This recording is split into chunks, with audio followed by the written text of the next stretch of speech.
করিমপুর ২ নম্বর ব্লকের মহিষপাথান বাজারে মহিলারা করলেন পথসভা। এই যে মুখ্যমন্ত্রী শুভেন্দু অধিকারী তিনি কথা দিয়ে কথা রেখেছেন, সে কথা স্বীকার করলেন এবং সেই কথা বললেন মহিলারা। তারা যে অন্নপূর্ণা ভাণ্ডারের টাকা পেয়েছেন, তাদের অ্যাকাউন্টে ৩,০০০ করে রাজ্য সরকার টাকা পাঠিয়েছে।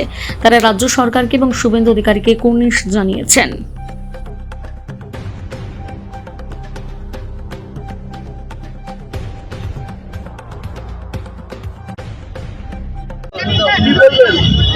এই পথসভার উদ্দেশ্য হচ্ছে আমাদের মা বোনেরা যে অন্নপূর্ণার টাকা পাওয়ার আনন্দে ওনারা আমাদের প্রত্যেকটা কর্মীকে ওরা বলতে আরম্ভ করেছিল যে আমরা আমাদের মুখ্যমন্ত্রীকে ধন্যবাদ জানাবার জন্যে আপনারা একটা জায়গা করে দেন।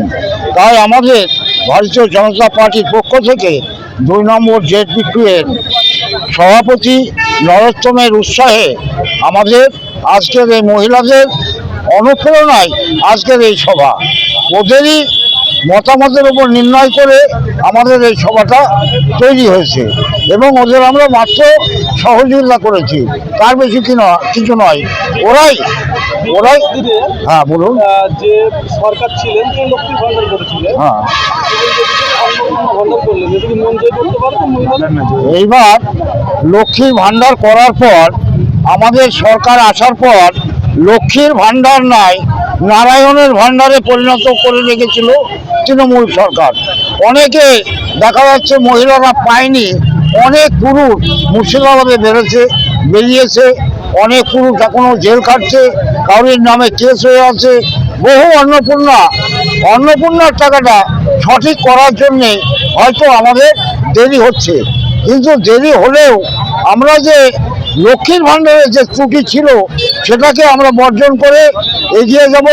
মা বোনেরা যাতে সঠিক ভর্তুকি পায়, যে ভাতাটা বলা হয়েছিল আমাদের মোদী সরকার যে ভাতাটা বলেছিলেন যে আমরা ৩,০০০ টাকা করে আমরা প্রত্যেক মা বোনেদের দেব, সেটা অঙ্গীকার পূরণ করার লক্ষ্যে নির্দিষ্ট দিনে আমার মুখ্যমন্ত্রী কিন্তু সেটা দিতে আরম্ভ করেছিলেন।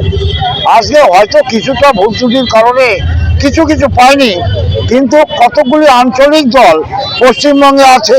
ইউজ অ্যান্ড থ্রো দল হচ্ছে সিপিএম, তারা ইউজের পরে আর কোনো কালি নেই, তারা কিন্তু রাস্তায় নামাচ্ছে কিছু প্রলোভন দিয়ে, কিন্তু এই প্রলোভনে কাজ হবে না।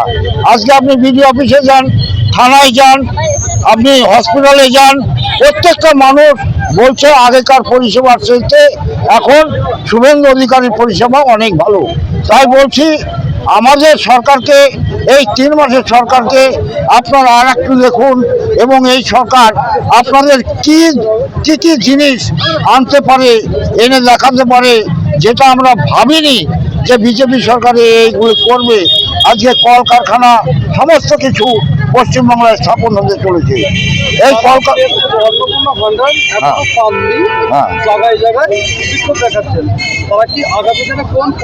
এই বিক্ষোভ দেখানোর কারণ আমি না বলে আমাদের মণ্ডল সভাপতি আছে, মণ্ডল সভাপতির মুখ থেকে এই বিক্ষোভের কারণগুলি যদি জানা হয় আমার মনে হয় সঠিক বার্তা পৌঁছাবে।